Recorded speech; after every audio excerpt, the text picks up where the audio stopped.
Good afternoon, CBD community. It's Joy Brown from the CBD Show, which will be held at London Olympia on the 22nd and 23rd of April 2022. And today we are interviewing the European Industrial Hemp Association. I'm sure you've heard of them. We've got over 260 members, encompassing about 25 EU states and 12 additional countries that they work with. And they represent the common interests of all those who work within the hemp and CBD industry. So they're one of our strategic partners, and they provided us with a lot of really important regulatory advice, as well as supporting us through their media channels as well. And today I'm speaking with Victoria Triano. She's the Communications and Advocacy Officer for the EIHA, and she's bringing years of specialised experience into the organisation. So please join us today.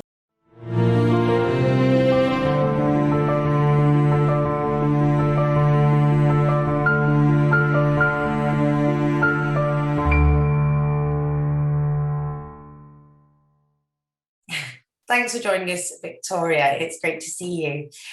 Could you introduce the EIHA to our viewers? Of course. So, well, first of all, thank you very much for having me here today. Well, as you may know, I'm the Communications and Advocacy Officer at EIHA, so it's the European Industrial Hemp Association. So what does EIHA do? Well, we defend and represent the interests of the European hemp sector in Europe.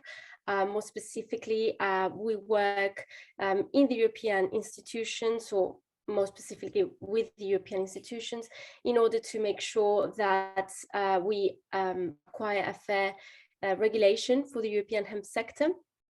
And of course, we try to contribute to this policy making by providing science-based information. We have a mission, which is to steer and promote hemp farming, processing and trading in the European Union. And well, at the end of the day, we aim at developing a safe and single market for European hemp products.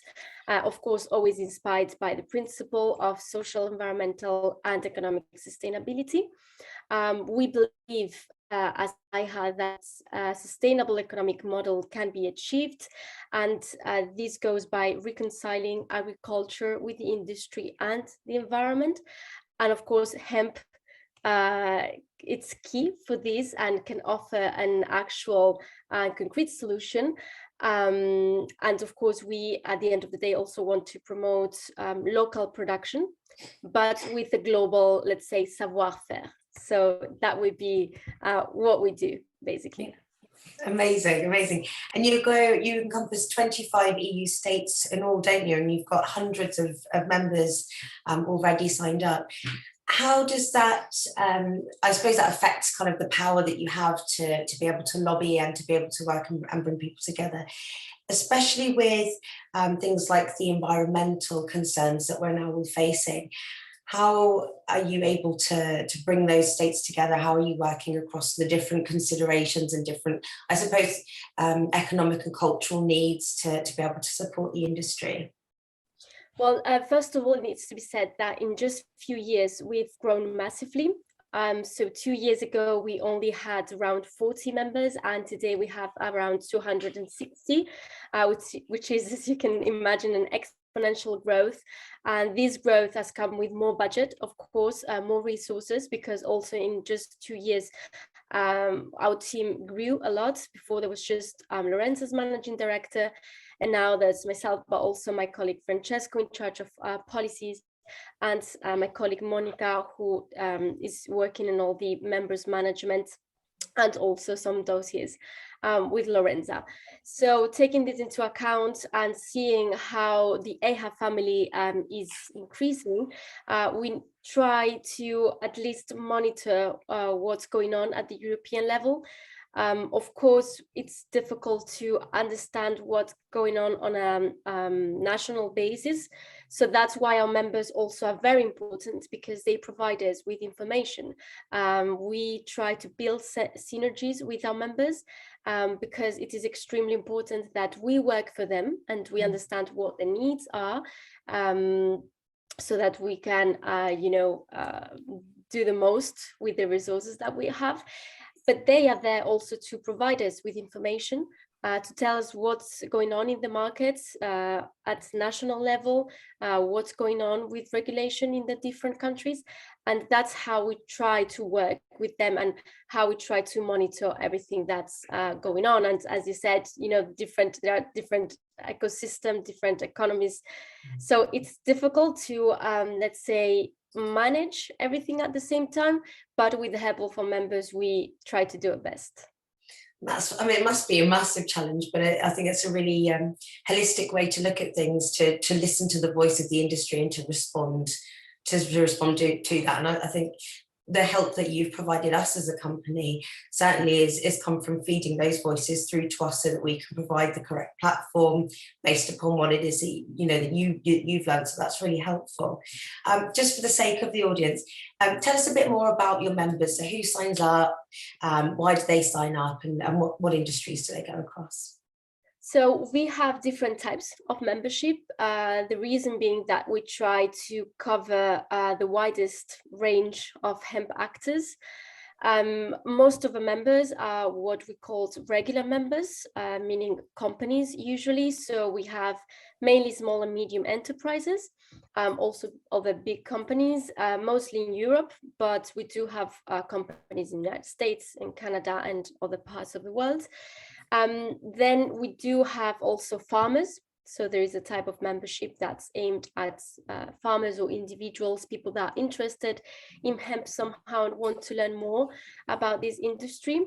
We also have national associations, research institutes, consultancies, lawyers. So as you can see, there's a wide variety of members. I believe that the reason why companies and operators join us is because they see the value in our network. We tried, we work to provide them with accurate information about regulations, about policymaking, about what needs to be done and what can't be done.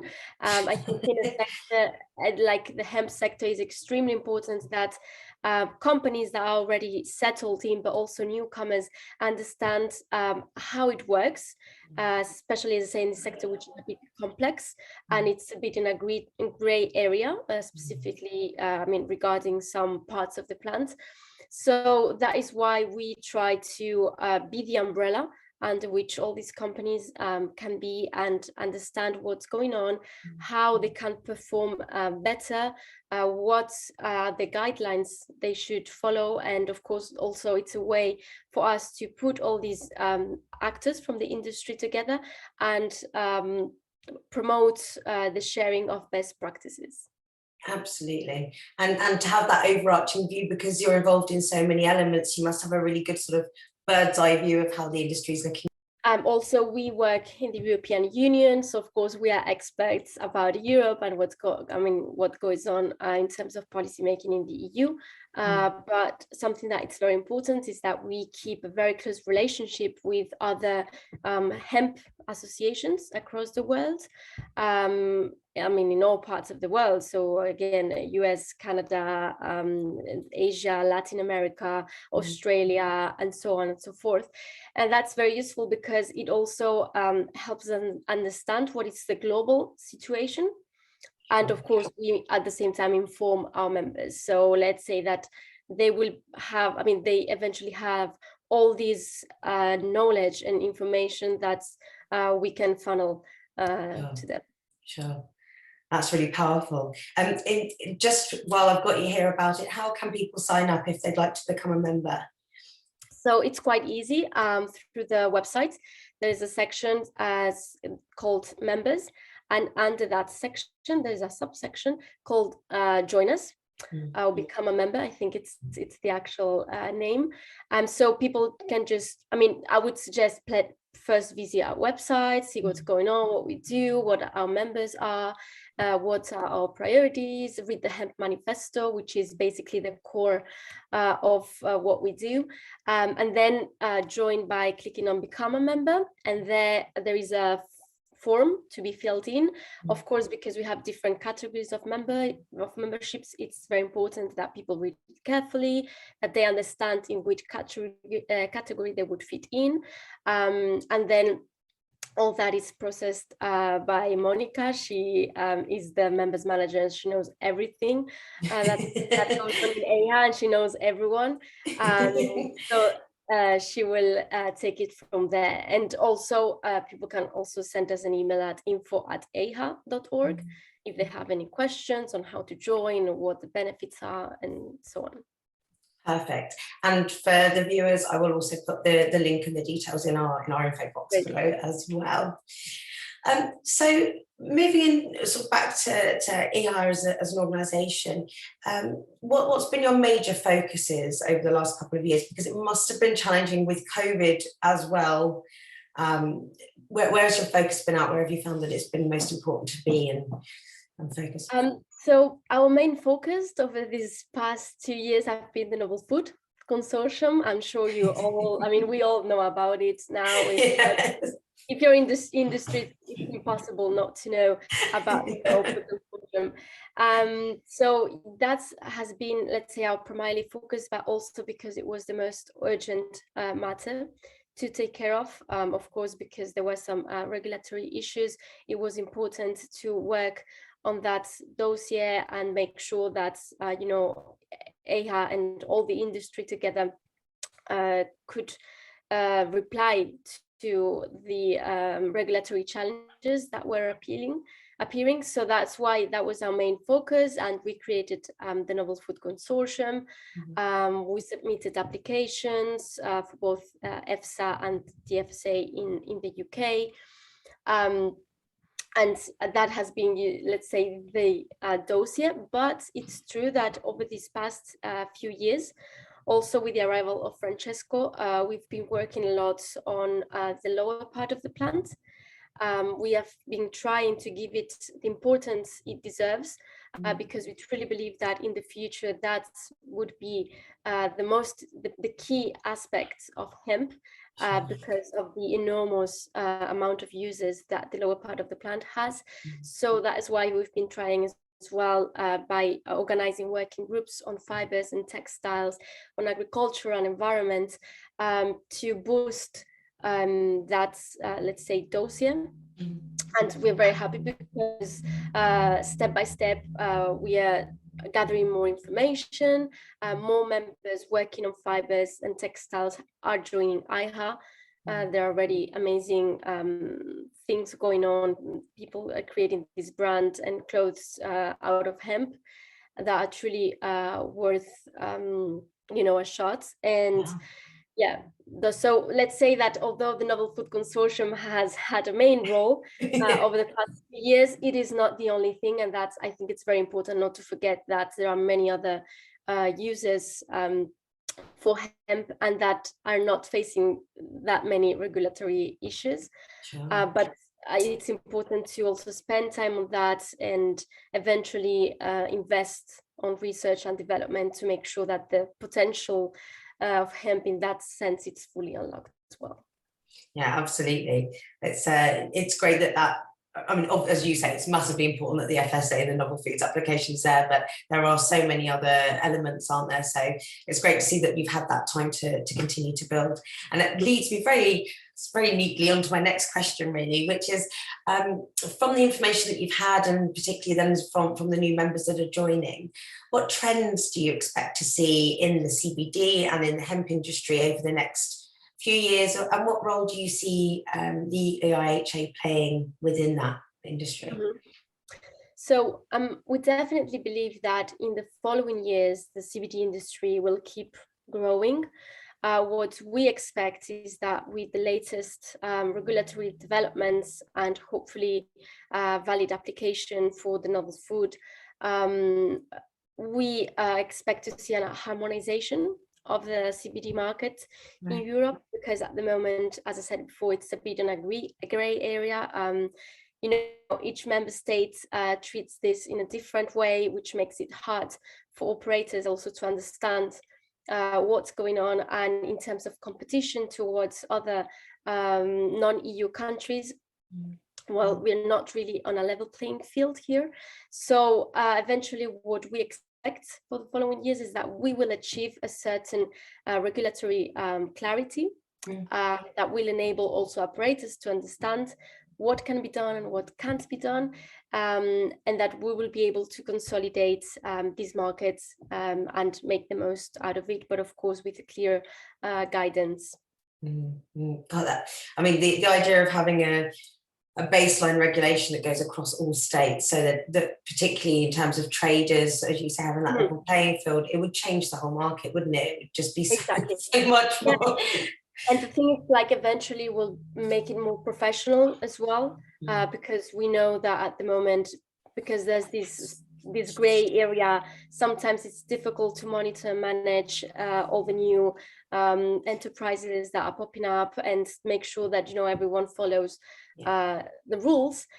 So we expect that with a clearer regulation, there would be more transparency as well, which is something we advocate for, also always based on science. That was why also with the Novel Food Consortium, we are still carrying out the toxicological studies on THC and CBD, because we need data based on science to understand, you know, what safety levels are.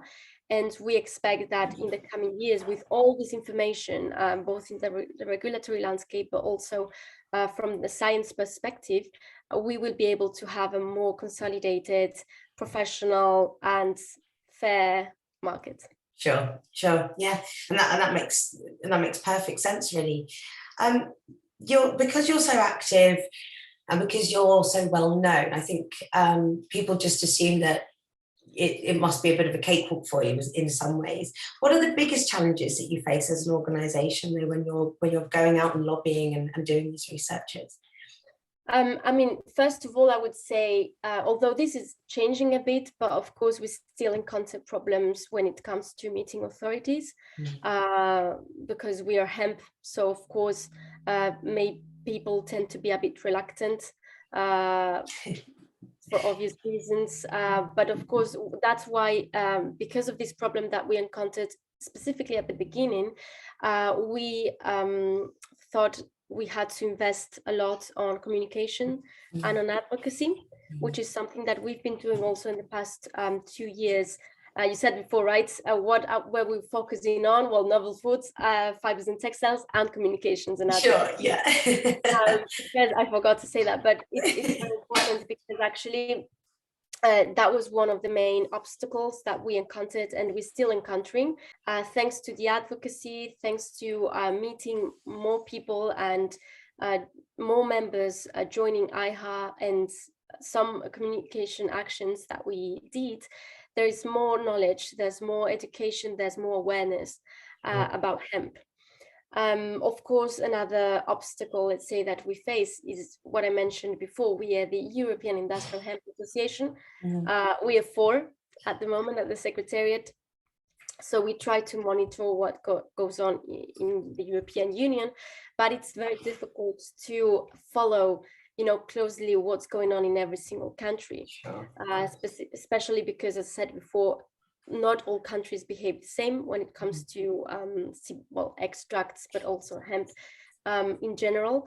So that is also, let's say, an obstacle that we try, you know, to understand what goes on in all countries, but sometimes it's difficult to follow everything. And that's why, of course, we have the help of our members, of our board of directors, of our advisory committee as well. We have experts in all different countries to understand what goes on and make sure that we meet the needs of our members.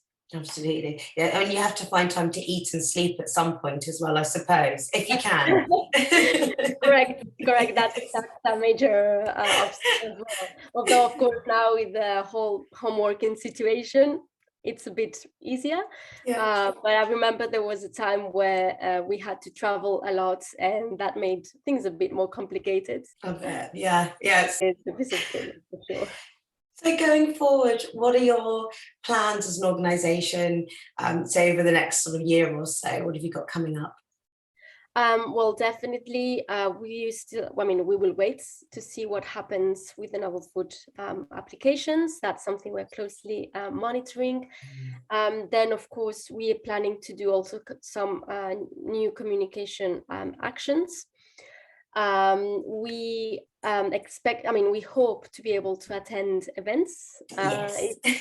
like CBD Show, for instance, and other events. We have a couple of events planned for summer already, June, July, August. It's quite packed already. So of course, this will depend on the situation. We know it's at the moment it's very difficult to control what happens, with this sanitary situation, but we hope for the best. We have been already attending some physical events this year, and it was great to see people, to meet members, because that's something we will try to do as well, to organize something to meet with all our members, or at least those who can come.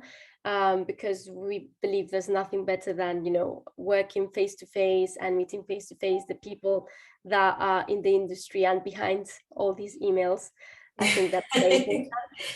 Yeah. But well, of course, when it comes to policy making, we will keep closely monitoring all the different policies that we work on. To make sure that we're always on track and ready to pass amendments and to do whatever is necessary to achieve the fair regulatory framework I was talking about before. Poised and ready for action at all times. Yes. Correct. Yes. And for anybody watching as well, you will be able to meet some members of the organisation at our event. I'm having a real Zoom day today. Doors banging, phones ringing. It's so professional. Yeah, always happens. Always happens. The day you need, to be focused and nothing happening, everything happens. Yeah, as it gets. If you don't mind me asking, I'd like to know a little bit more about your personal experience. Have you ever used CBD? And if so, how do you find it beneficial to yourself?